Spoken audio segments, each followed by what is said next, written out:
김윤경의 생생경제. 안녕하세요. 김윤경입니다. 또 먹튀 논란입니다. 해외 투자가 들어왔다가 나가게 되면 어김없이 나오는데요. 홈플러스가 토종 사모펀드에 매각이 됐습니다. 홈플러스가 투자했던 영국 테스코가 이 먹튀 논란의 주인공인데요. 홈플러스에서 일하던 근로자들도 구조조정 가능성에 다들 불안해하고 있습니다.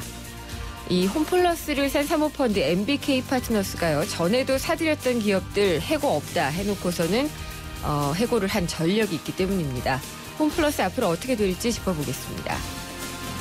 어제 생생경제에서 기획재정부 연결해서 내년도 예산안 어떻게 짜였나 알아봤는데요. 예산안의 세부적인 내용들을 보면은 알아두면 도움이 될 만한 이색 사업들도 많이 있습니다. 오늘 좀 더 자세하게 알아보겠습니다. 김윤경의 생생경제 1부 시작합니다.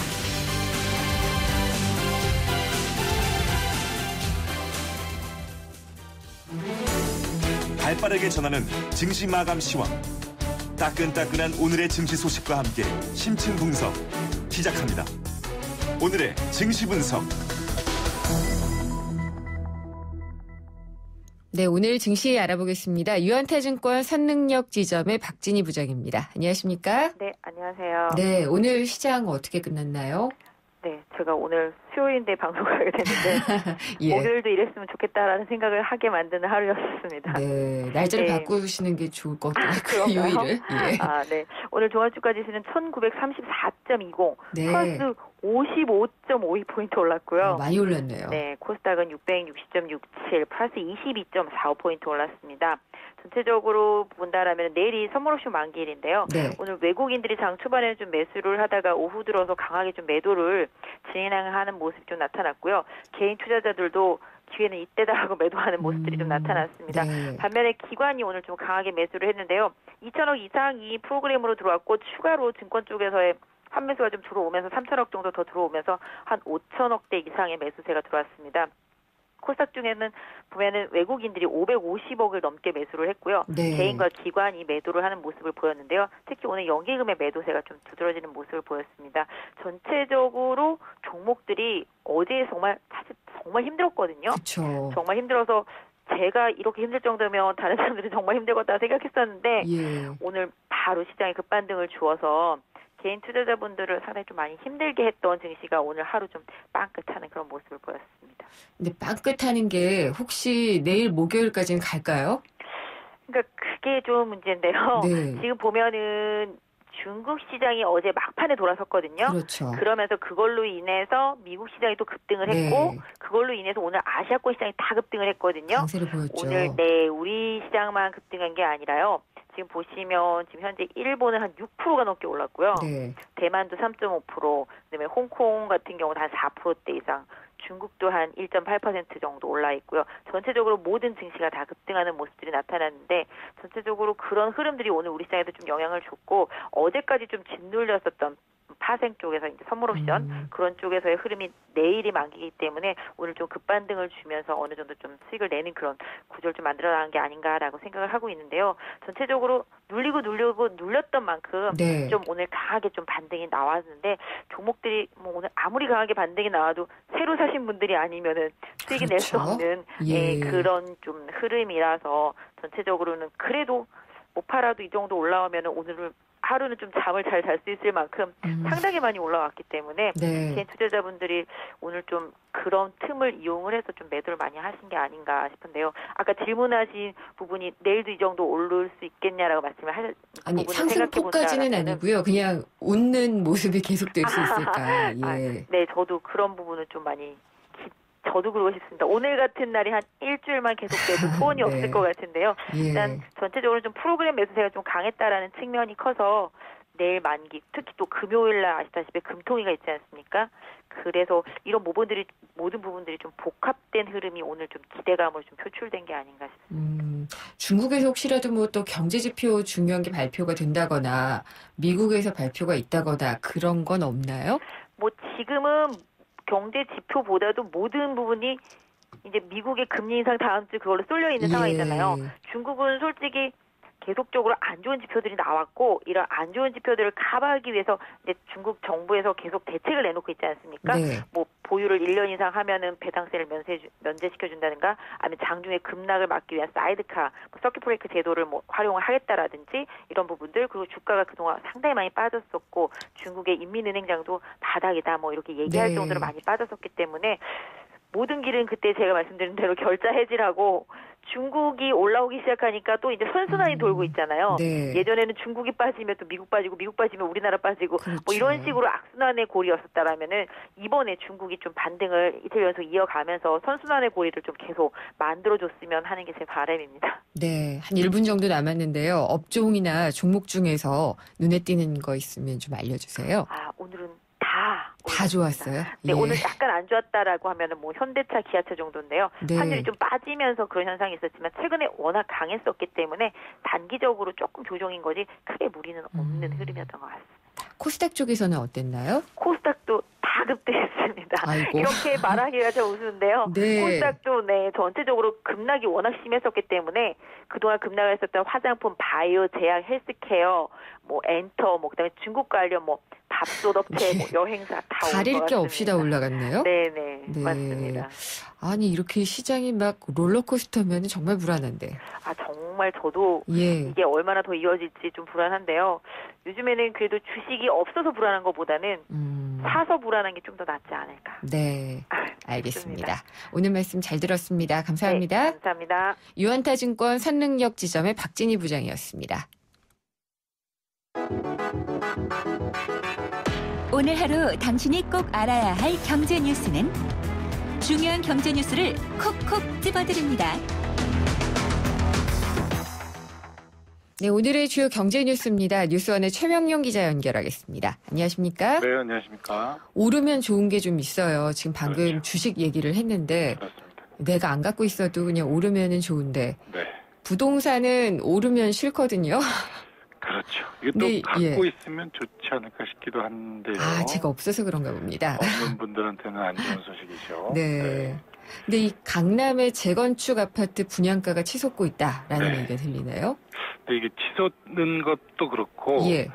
이 약간 좀 꼼수 비슷하게요. 어. 이 전달하고 뭐 이렇게 시간을 늦춰가면서 이렇게 좀 높여가는 모습을 보여서 조금 안 좋은 것 같습니다. 예. 예, 말씀하신 것처럼 강남의 일부 재건축 아파트들이 재건축 조합 물량이 있고 일반 분양으로 네. 일부를 이제 외부에다가 파는데 그렇죠. 그 일반 분양 물량의 가격을 계속 좀 올리려는 시도를 하고 있다고 합니다. 오. 예. 뭐 예를 몇 개 들면요, 이 송파구 가락 시형 아파트가 이제 재건축을 작년에 하기로 했는데 작년에는 평당 2,515만 원의 일반 분양가를 내놨었거든요. 네. 차일피일 뭐 일이 있어서 연기가 되다가 올 들어서 4월에 분양가 상한제가 폐지가 되지 않았습니까? 네. 그 이후로 본격적으로 분양 시기를 늦춘 겁니다. 그래서 원래 9월에 한다고 그랬다가 또 늦추고 아. 10월에 한다고 또 늦추고 예. 지금 얘기 나오고 있는 분양가가 2,700만 원까지 올랐다고 합니다. 아니 이건 정말 꼼수처럼 보일 수밖에 없는데요. 그렇습니다. 주변 아파트, 새 아파트 시세가 2,300에서 2,400이거든요. 네. 아무리 재건축이다라는 뭐 이점 이런 것도 감안을 하더라도 좀 주변에 비해서도 높이 부르는 거는 조금 문제가 아닌가. 이렇게 올리면서 이 조합 단지에서 얻어들이는 추가 수익이 한 530억 원 정도 된다고 하니까 네. 이 조합원 입장에서는 놓치기 싫은 부분이긴 할 텐데 좀 지나치게 높이면 이런 또 식은 안 될 것 같은데요. 그렇습니다. 예. 다른 곳도 또 있죠. 맞습니다. 거의 뭐 이건 저 숫자가 조금 황당한 숫자일 정도인데요. 네. 이 대치동에 대치 SK 뷰라는 아파트가 있는데 국제 아파트를 이제 재건축하는 네. 곳이거든요. 일반 분양 물량이 한 39가구 정도인데 분양가를 3,927만 원. 예. 지난 4월에 처음 조합을 세울 때는 3,500만 원으로 얘기를 했다가 반년새에 지금 500만 원을 더 올렸고요. 예. 반포 3호 가든 4차 재건축도 4천만 원 선에서 논의를 한다고 그러고요. 반포 한양이라든가 12월에 분양되는 신반포 5차 재건축 아파트 이런 부분도 조금 꽤 네. 높일 것 같다고 합니다. 이 분양가기는 하지만 역시 또 강남만 이렇게 오르는 경향이 있는 거 아닌가라는 그렇죠. 생각이 드네요. 강남으로 들어가려고 하는 수요가 워낙 많으니까 네. 또 그런 모습은 계속 좀 나타나겠죠. 강남 지역에 지금 재건축도 있고 그렇기 때문에 매매도 좀 있고 그럴 것 같은데 어떤가요? 그렇습니다. 말씀하신 것처럼 이 강남이 오르는 거는 이유가 있는 겁니다. 그만큼 수요가 있는 거죠. 수요가 있는 거고요. 국토교통부에서 지난달 주택매매 거래량을 분석을 했는데 강남 지역을 중심으로 매매가 굉장히 많았다고 합니다. 작년 8월보다 70% 이상 강남 지역의 매매가 늘어났다고 합니다. 네. 말씀하신 것처럼 이렇게 들어가려는 수요도 있고요. 강남에서 이 집값이 좀 부담이 되니까 주거 하향이라고 그러죠. 예. 그 아파트에서 빌라로, 빌라에서 또 다세대로 이렇게 내려가는 그런 수요가 서로 맞물리면서 거래가 꽤 많이 일어난 것 같습니다. 지난달 전체 주택매매 거래량이 94,110건이었고요. 이거는 네. 작년 동월하고 비교하면 23% 늘어난 건데 수도권으로 따지면 43%가 늘어난 거고 서울만 따지면 71%가 늘어난 겁니다. 특히 강남 지역이 79.2% 증가를 예. 했습니다. 참 이런 거는 왜 계속되는 건지 모르겠네요. 이 금리도 낮고 지금 네. 계속 좀 그 전세라든가 예. 이런 가격이 계속 올라가니까 못 버티는 분들은 팔아야 되고 또 그 지역을 원하시는 분들은 또 들어가고 예. 그런 수요가 계속 맞물리는 것 같습니다. 근데 집 문제는 사실 우리나라가 심각하기는 하지만 네. 지금 미국도 상당히 월세가 많이 치솟는데 실리콘밸리 쪽 샌프란시스코 네. 이런 데는 거의 미친 월세 뭐 이런 얘기도 저도 나오더라고요. 이 뉴스 보고 깜짝 놀랐는데요. 네. 지금 저희가 얘기한 분양가 3천만 원 아무것도 아닌 것 같습니다. 예. 샌프란시스코의 방 하나짜리 스튜디오 같은 거군요. 그렇죠. 예. 방 하나짜리 원룸 같은 예. 그런 침실 한 개짜리 월세가 425만 원이랍니다. 와. 한 달에 예. 3,530달러. 1년이면 거의 5천만 원을 내야 되죠. 네. 이 금액이면 우리 역으로 환산을 하면 한 15억 정도 되는 집인 셈입니다. 방 그러네요. 하나짜리가 이렇습니다. 예. 이 점퍼닷컴이라는 미국의 임대차 그 중개점 업체에서 이 매물 자료들을 분석을 했는데요. 말씀드린 샌프란시스코, 뉴욕, 로스앤젤레스 등의 아파트 월세가 네. 사상 최고 수준을 다 기록을 했다고 합니다. 지금 1위가 그럼 샌프란시스코고 2위는 뉴욕인가요? 뉴욕입니다. 맞습니다. 말씀드린 것처럼 이제 침실 한 개짜리가 425만 원이라고 그랬고요. 예. 샌프란시스코 두 개짜리는 4,900달러, 586만 원입니다. 잘 아시다시피 샌프란시스코가 이 실리콘밸리 이렇게 예. IT 버블이 생기면서 그 지역의 집값이 천정부지로 오르고 있는데요. 아주 말도 안 되는 값으로 지금 오르는 것 같습니다. 그게 몇 년째 가네요, 지금. 그렇습니다. 네. 작년하고 비교하면 약 20% 정도. 방 하나짜리는 14%, 방 두 개짜리는 21% 늘어난 거라고 합니다. 여기서 집 쫓겨나는 사람들이 그렇게 많고요. 양극화 문제가 샌프란시스코에서 굉장히 심하게 대두가 되고 있다고 하더라고요. 네, 그 뉴스도 저 들었는데요. 반대 시위까지 하기도 하고, 네, 물 그렇죠. 물러가라 이런 얘기도 네. 있었는데, 쉽게 그렇게 해결되기는 어려워 보입니다. 이 문제는 정말 전 세계적인 건지 모르겠네요. 추석 얼마 안 남았는데요. 늘 이것도 나오는 얘기죠. 과대포장. 아마 있고, 작년에 예, 단속하고. 뉴스가 아마 나왔을 텐데요. 예. 환경부에서 과대포장 집중 단속하겠다고 네. 말을 합니다. 실효성은 좀 의문이 듭니다. 14일부터 25일까지 전국 지자체하고 함께 단속을 하고요. 이 농산물에 대해서는 소비자 시민 모임하고 같이 15일부터 25일까지 집중 단속을 할 예정인데, 제가 실효성 얘기를 드렸습니다만 1차 위반 시 과태료는 100만 원, 2차 위반 시 200만 원, 3차 위반 시 300만 원입니다.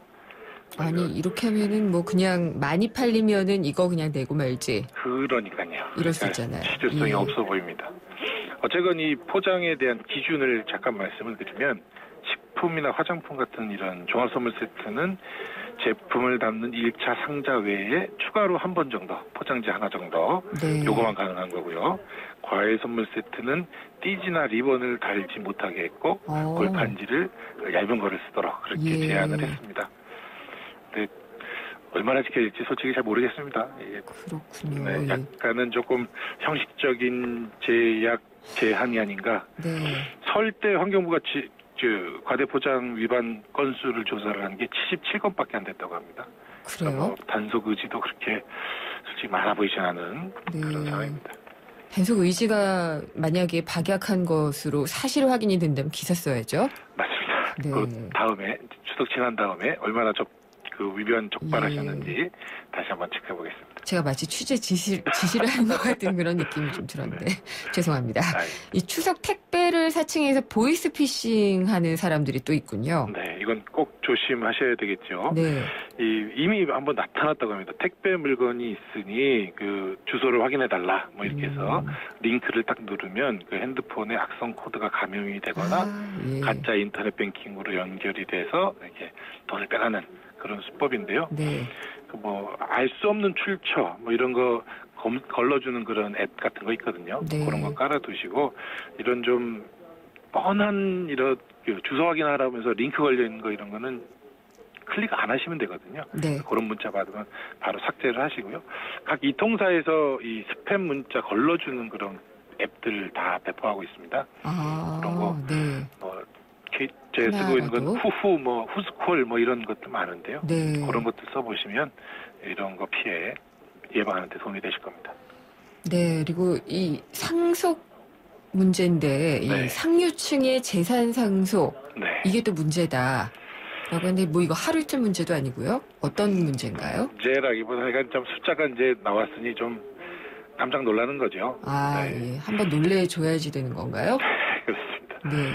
국세청이 지난 5년간 2010년부터 2014년까지 상속 재산에 대해서 통계를 내서 그걸 이제 국정감사를 앞두고 이제 국회의원한테 제출을 했는데요. 1% 상위 1%부터 이렇게 쭉 순서를 내기면 99%, 100%까지 딱 나오지 않겠습니까? 네. 1%가 몇 명이었냐? 302명이었고요. 예. 그들이 받은 상속액이 9조 2,060억 원. 와. 나머지 2% 네. 때부터 100%까지 그건 29,983명이었거든요. 네. 이분들이 받은 상속액은 45조 7,480억 원. 1%가 물려받은 상속액이 나머지 99%가 물려받은 상속액의 약 20% 정도 달하는 것으로 나타났습니다. 세금 잘 내면 됩니다. 세금이 원래 50%인데 네. 세금 평균을 내봤더니 89억입니다. 평균 300억의 50%의 절반밖에 안 내서 조금 이 안에 들여다보면 다른 문제가 있을 것 같습니다. 그러니까요. 상속세는 많이 물리게 되어 있으니까 네. 이거 잘 내주시면은 노블리스 오블리제를 실현하시는 거죠. 그렇습니다. 가계대출이 또 사상 최대라고 하는데 네. 이게 통계 나올 때마다 그냥 사상 최대네요? 이거 매달 이거 말씀을 드리는 것 같은데 예. 또 경신하고 그러니까 네. 말씀을 안 드릴 수도 없고 그렇습니다. 한국은행이 7월 그 가계대출 통계를 발표를 했는데 전월에 비해서 9조 5천억 원이 늘어서 또다시 사상 최대 작년 7월 이후 매달 사상 최대를 지금 경신하고 있다고 합니다. 네. 2007년 12월에 이제 통계 이 편제를 좀 바꿨는데요. 그 이후로 최대 규모인 거고요. 작년 7월이 증가폭이 5조 7천억 원이었거든요. 그거에 비하면 약 1.6배 늘어난 수준이었습니다. 예금별로 이제 은행의 대출이 가장 많고요. 은행이 528조 3천억 원. 네. 또 상호저축은행이나 신용협동조합의 잔액은 235조 원을 기록한 것으로 나타났고요. 주택담보대출이 467조 7천억 원으로 8천억 원 정도로 늘었고 신용대출 같은 기타 대출이 2조 5천억 원 늘어났다고 합니다. 네, 늘어나는 것 자체야 문제는 아니지만은 이게 이제 금리도 오르고 조여지게 될 때 네. 그때의 어떤 부작용이 나타날지가 문제겠죠. 이게 급격하게 늘어나는 거는 또 급격하게 부작용이 나타날 수 있지 않습니까? 네. 지금부터라도 좀 이 빚이 좀 많다 생각하시는 분들은 좀 관리를 하시는 게 필요할 겁니다. 네, 잘 들었습니다. 감사합니다. 네, 고맙습니다. 뉴스원의 최명용 기자였습니다.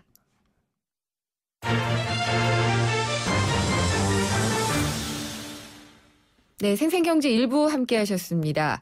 2부에서는요, 국내 토종 사모펀드죠. MBK 파트너스가 홈플러스를 샀거든요. 이게 인수 인계 절차를 앞두고 좀 진통을 겪게 될 것 같은데요. 원래 영국 테스코가 주인이었죠. 근데 이게 너무 고가에 매각한 것이 아니냐. 그래서 먹튀를 위한 먹튀다라는 의혹이 좀 제기가 되고 있습니다. 그리고 2년 동안 구조조정 안 한다라고 했지만은 MBK 파트너스의 전력을 보면은 그래놓고 구조조정한 경우가 많이 있거든요. 홈플러스 매각을 둘러싼 논란 그리고 유통업계가 혹시 변동이 있을지 2부에서 자세히 짚어보도록 하겠습니다. 오늘도 청취자분들을 위해서 저희가 선물을 준비를 해놓고 있는데요. 참쉬운 중국어, 문정아 중국어에서 드리는 10만 원 상당의 온라인 수강권이 준비가 되어 있습니다. 생생경제 들으시면서 의견을 문자로 보내주시면 되는데요. 짧은 문자 50원, 긴 문자 100원의 정보 이용료가 부과되고요. 휴대전화 우물정의 0945, 우물정의 0945번으로 보내주시면 됩니다. 광고 듣고 돌아오겠습니다. 안녕하세요. 유준상입니다. 5남매의 맏형, 한 여자의 남편, 2아이의 엄마, 9직원의 대표.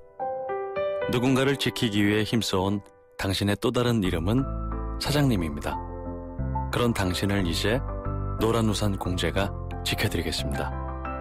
연 300만 원 소득공제는 물론 압류 금지로 보호받고 연 복리 이자에 상해보험 무료 가입까지 노란우산 공제와 함께하면 사업을 시작할 때도 사업이 끝난 후에도 든든합니다. 사장님의 희망자산 노란우산 공제. 우리 경제의 민낯을 한꺼풀 벗겨보는 경제 뉴스. 경제를 위한 새로운 시각. 김윤경의 생생경제.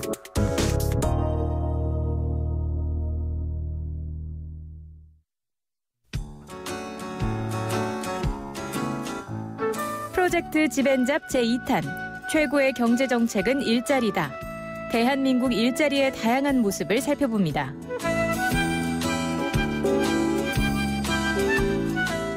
집앤잡, 오늘은 기업 채용 박람회 현장에 나와 있습니다. 우선은 여기 기업에서는 오늘 어떤 것들을 설명을 해주시는 건가요? 저희 회사 같은 경우에는 소개를 많이 해드려야 되는 부분이 있어서 회사 소개를 간단하게 해드리고, 아무래도 서류 면접이나 저희 회사 채용 시험 같은 경우, 인적성 시험 같은 경우에 변화된 점이 많기 때문에 거기에 대해서 답변해드리고 있습니다. 기업 경쟁이 많이 심해져 있기 때문에 창의성 있는 인재를 많이 보고 기업에서 요구하는 인재상이 있기 때문에 부합하는 인재들을 많이 뽑으려고 많은 노력을 하는 걸로 알고 있습니다. 제일 중요한 건 자기 자신에 대한 자신감이 아닐까라는 생각이 많이 듭니다. 제가 한국타이어 부스에 나와 있는데요. 오늘은 어떤 것들을 설명을 해주시나요? 공부하셨던 전공하고 저희 회사에서 어떤 일을 하실 수 있는지 직무 상담 위주로 해드리고 있어요. 사실은 저희가 연평균 하반기 공개 채용으로는 100에서 200명 사이를 뽑고 있고 이번에도 거의 비슷할 것 같아요. 사실 요즘에는 어느 지원자분들도 사실 우열을 가릴 수 없을 만큼 모두 다 뛰어나세요. 본인만의 경쟁력 있는 무기는 하나 가지고 있으셔야지 이 취업 경쟁에서 성공하실 수 있지 않을까 생각됩니다. 지금 4학년이신 건가요? 아니, 졸업했어요. IT 기업들, 게임 회사들 위주로 보고 있어요. 고민은 제가 좋아하는 분야랑 맞는지에 대한 고민을 아직까지 하고 있어서 전공을 어떻게 살려서 일을 할 수 있는지에 대한 고민도 있고, 박람회나 이런 식의 정보를 알아볼 수 있는 기회가 더 많이 생겼으면 좋겠어요. 스페인어와 문학을 공부하고 있어요. 저는 이번 학기가 마지막 학기라서 학교 다니면서 취업 준비를 동시에 하고 있고요. 어떻게 보면 좀 특별한 언어를 할 수 있으니까 이 언어를 좀 쓸 수 있을 만한 곳을 찾아보고 지원하려고 하고 있어요. 좀 더 실질적으로 담당자랑 만나볼 수 있는 기회가 좀 많이 생겼으면 좋겠어요. 네, 지금까지 YTN 생생경제와 한국전파진흥협회가 함께하는 2015 프로젝트 집앤잡 기업 채용 박람회 현장이었습니다.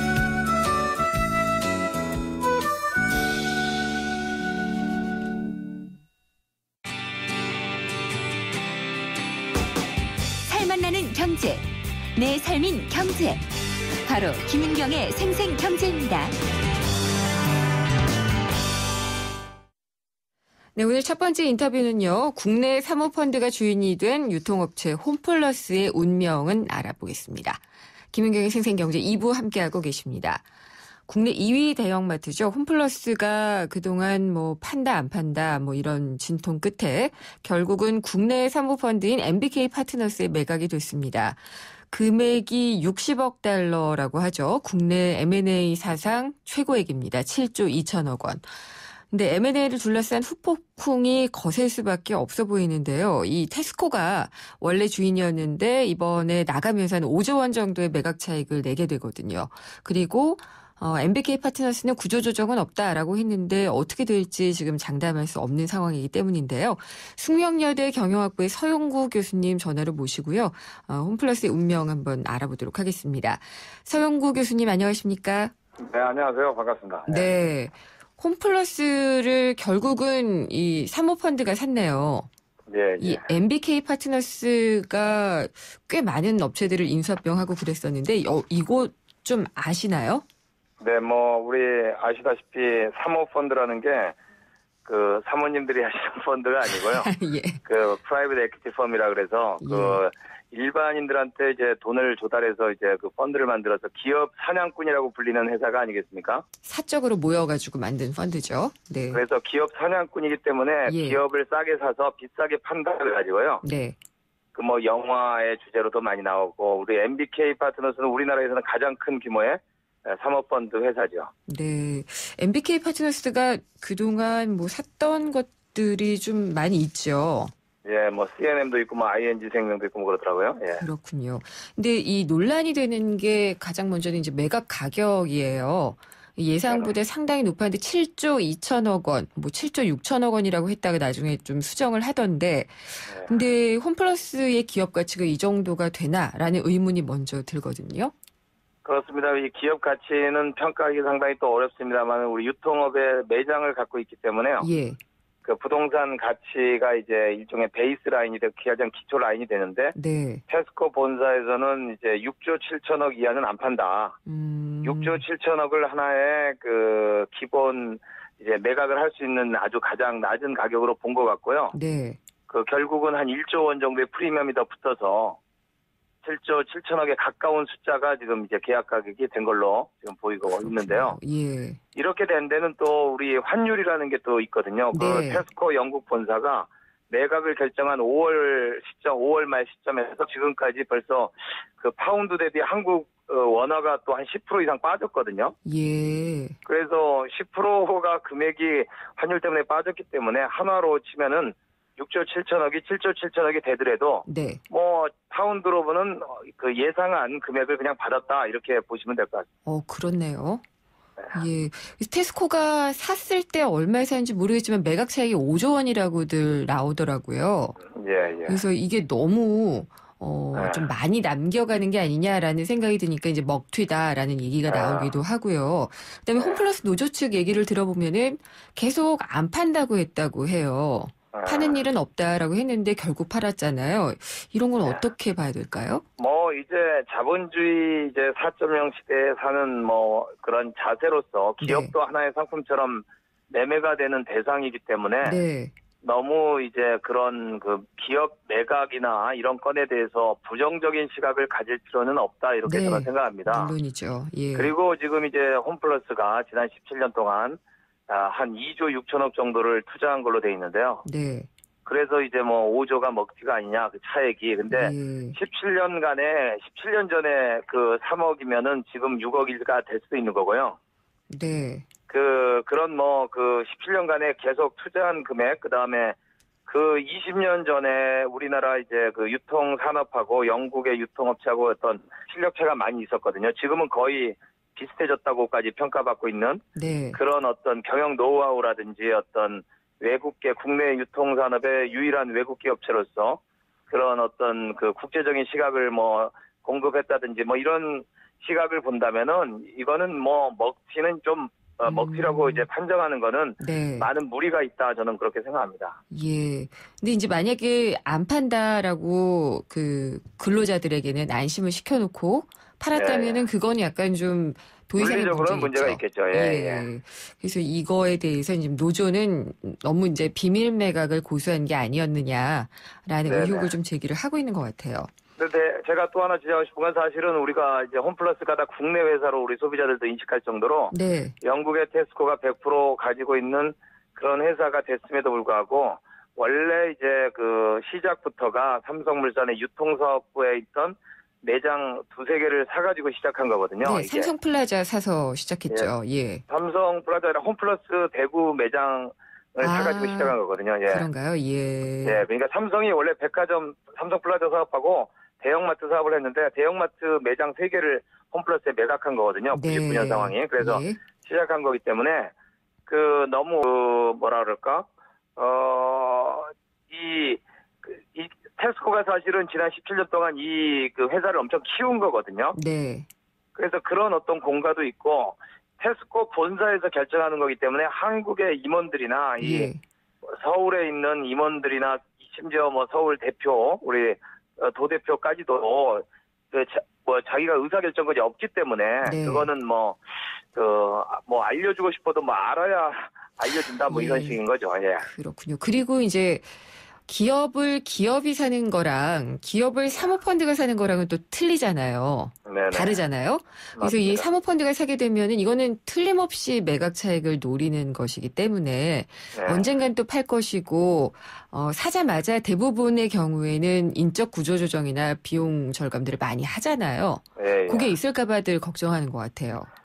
그래서 이제 미국 같은 경우는 사모펀드가 회사를 이제 매수하게 되면은 그게 이제 분해해서 우리 이렇게 뭐 도살해서 우리 돼지 도살해서 파는 것처럼 가장 비싼 매장은 프리미엄을 갖고 팔고 맞아요. 예, 이게 손실 매장은 디스카운트에서 팔고 뭐 이런 식의 그런 해체 작업을 할 거라고 미국 사람이면은 생각이 되겠는데 한국 정서상 과연 그런 식의 매장을 분할해서 이렇게 판다는 게 될 거냐라는 생각에 대해서는 뭐 많은 사람들이 뭐 이견도 있고요. 예.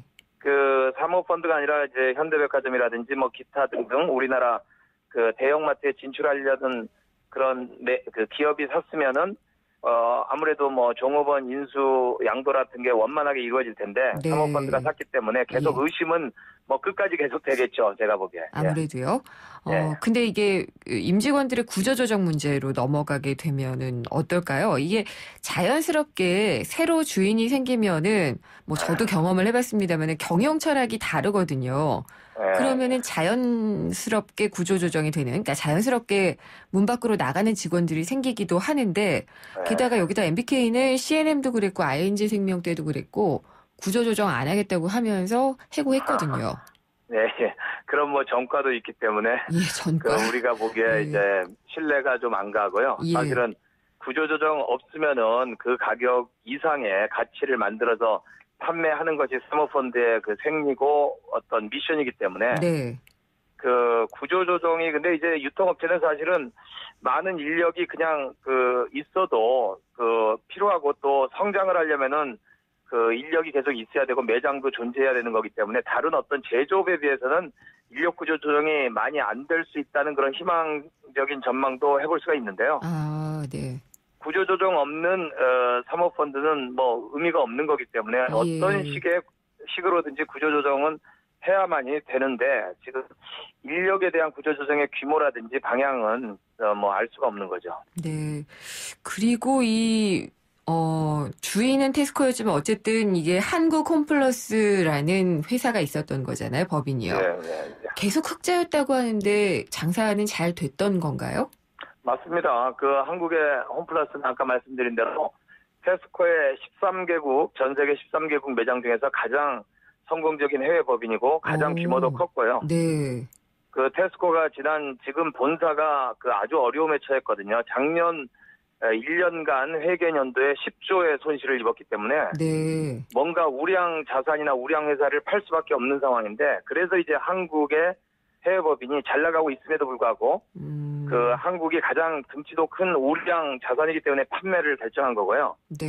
이번에 팔았다고 해서도 작년 1년간의 손실을 보전할 수 없을 정도로 테스코 본사가 지금 정크본드 수준의 기업 평가를 가치를 받으면서 영국 1위 유통업체가 지금 가장 크게 지금 상당히 망가진 상황입니다, 현재. 그래서 그런 맥락에서 테스코 본사 맥락에서 봤을 때 회사를 이제 가장 많은 돈을 받을 수 있는 데가 한국 홈플러스 현지 법인이었고요. 그래서 이번에 매각 결정을 하게 된 거고 영국 본사 측에서는 이번 매각 결정으로 상당한 어떤 턴어라운드 하는 계기를 마련했다 이렇게 볼 수가 있겠습니다. 가장 잘 나가는 게 팔기도 제일 좋으니까 아마 그렇게 맞습니다. 생각을 하지 않았을까 싶은데 그럼 테스코는 왜 이렇게 어려워요? 영국 경제가 그렇게 나쁜 건 아니잖아요. 영국 경제가 그 2008년부터 한 5년간 플러스 성장을 못하는 기간이 있었고요. 네. 그 불황기에 테스코가 본격적으로 해외 진출을 하면서 그 해외 진출을 많이 또 했는데 네. 최근 이제 3, 4년 동안도 이제 보면은 중국에서 철수했고 일본에서 철수했고 미국에서도 사업이 실패했거든요. 그러니까 전 세계에서 가장 큰 시장에서 실패했고 한국하고 태국에서는 성공한 걸로 지금 평가되고 있기 때문에 예. 지나친 해외 사업으로 인해서 손실이 누적됐고 네. 2013년 지금부터 2년 전 여름인데 그 분식 회계가 발각이 됐어요. 그래서 예, 엄청난 맞아요. 영국에서 예. 스캔들이었는데 그랬죠. 그 이후로 지금 2년간 계속 지금 엄청난 지금 그 영국의 700개 매장 중에서 지금 200개를 매각한다는 썰도 있고요. 굉장합니다. 네, 그렇군요. 사모펀드 MBK 파트너스가 2년 동안 이 홈플러스에 1조 원 투자하겠다라고 얘기를 했거든요. 근데 뭐 그렇고 인적 구조조정은 당분간 하지 않겠다라고 얘기를 했기 때문에 만약 믿는다면은 문제는 안 될 텐데 그동안 한국 홈플러스의 고질적인 좀 문제들이 있었거든요. 고객들 정보를 팔아먹었던 것도 있었고요. 여러 가지 문제들이 있었는데 그런 것들은 어떻게 해결될 수 있을지 모르겠네요. 그렇습니다. 2년 전에 영국 본사가 이제 그 사장도 바뀌고 작년에 네. 또 한 번 바뀌었는데요. 그러면서 영국 본사의 헤드쿼터의 어떤 지금 이제 그런 어떤 장악력 부족으로 사실 한국 오피스의 모랄 해저드랄까 여러 가지 문제점들이 발생하면서 지난 2, 3년 동안에 우리 홈플러스도 그 카드 정보라든지 여러 가지 한 2번의 스캔들 비슷한 사건이 있으면서 상당히 어려움을 겪었고요. 그래서 소유권이 이제 확정이 됐으니까 네. 좀 이제 명확한 주인 의식을 가지고 예. 사업을 이제 다시 제로 베이스에서 점검을 해서 매일매일 이제 우리 소비자를 상대하는 매장을 갖고 있는 유형적인 그런 비즈니스이기 때문에 새롭게 잘 주인이 새로 맞았으니까 네. 잘 새롭게 다시 시작할 수 있는 그런 계기도 될 수 있을 것 같아요. 그래야겠죠. 예, 오늘 말씀 잘 들었습니다. 감사합니다. 감사합니다. 숙명여대 경영학과의 서영구 교수였습니다. 미래가 궁금해? 스마트한 미래의 모습을 보여주는 스마트 IT 뉴스. 스마트 IT 뉴스 시간입니다. 월간 마이크로소프트웨어의 정보라 기자가 전화 연결돼 있습니다. 안녕하십니까? 네, 안녕하세요. 정보라입니다. 네, 오늘은 어떤 내용으로 이야기를 해주실 건가요? 저는 오늘 휴대폰으로 들어온 비서 서비스를 얘기를 하려고 하는데요. 비서요?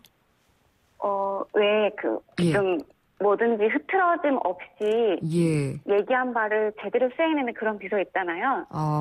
그런 서비스가 휴대폰으로 들어왔다고 보시면 됩니다. 시리 이런 게 그런 비서 서비스에 네, 들어가나요? 맞습니다. 그렇군요.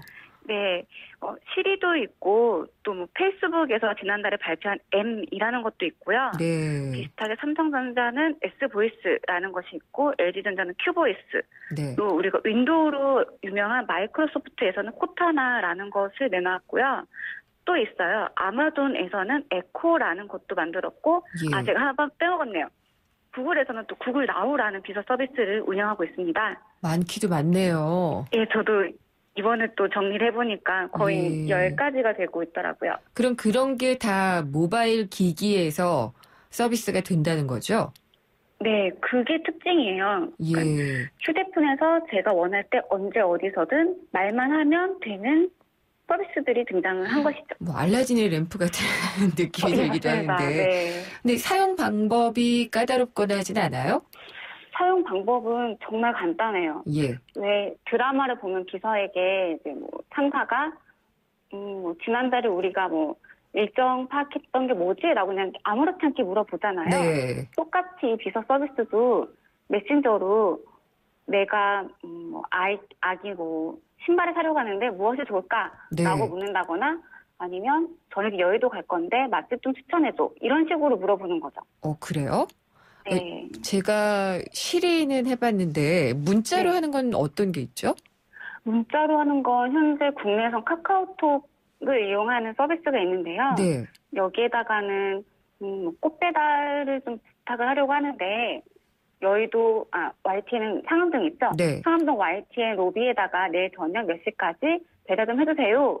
라고 의뢰를 하는 서비스가 있습니다. 근데 이거는 제가 뒤에 얘기하려는 거하고 다르게 사람이 하고 있어요. 기계적으로 자동으로 되는 게 아니라 사람의 접수를 받아서 거기에 맞게 수행을 하는 거예요. 그렇군요. 그건 약간 배달앱 같은 느낌도 좀 들긴 하네요. 비슷하죠, 조금. 예. 페이스북은 제가 기사로는 접했는데 어떤 건지는 잘 모르겠어요.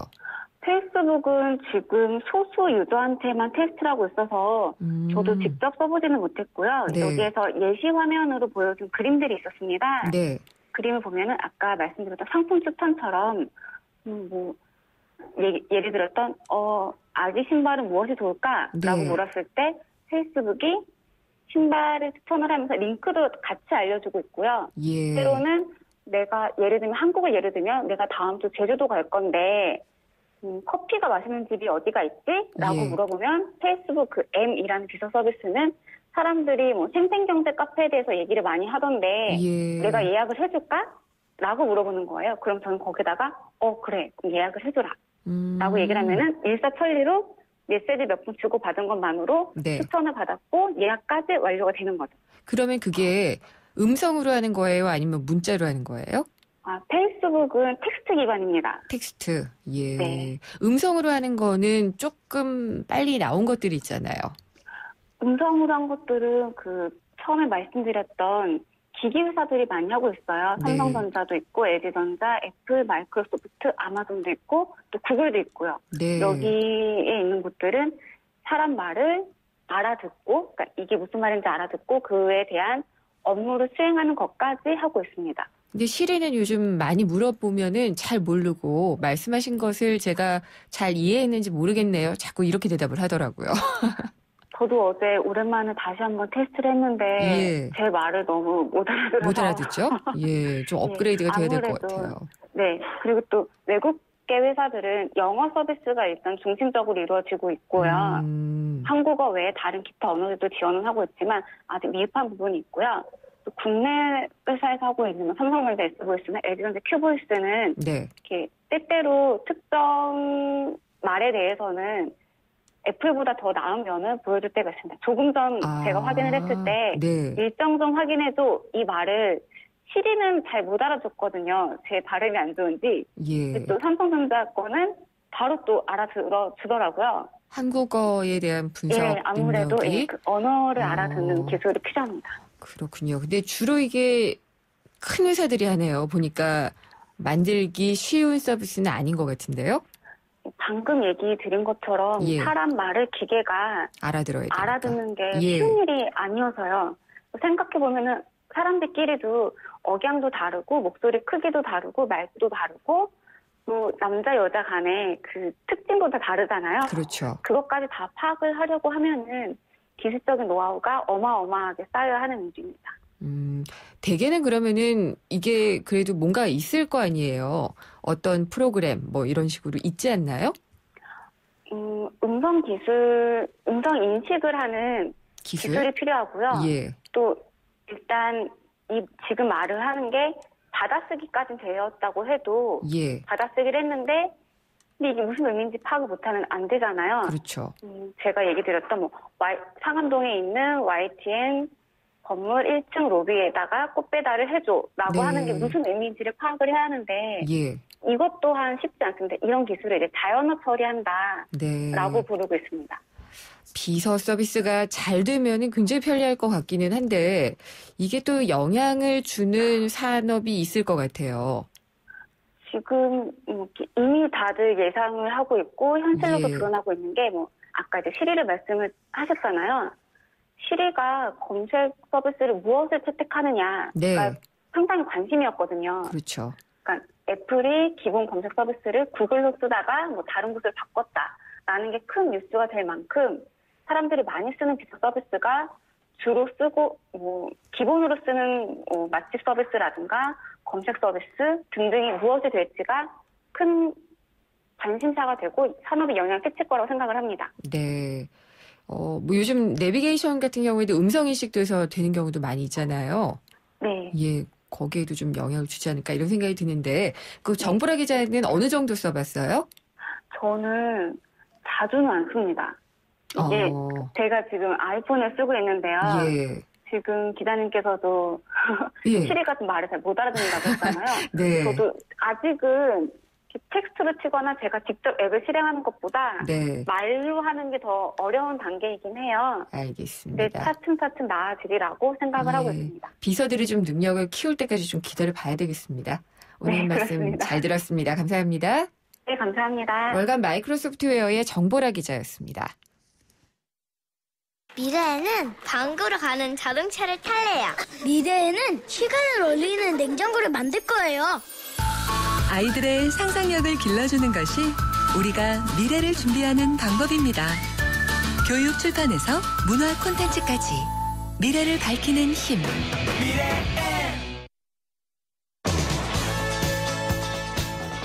김은경의 생생경제 2부 포스코와 함께했습니다. 잠시 후 4시 뉴스 듣고요. 생생경제 3부에서 뵙겠습니다.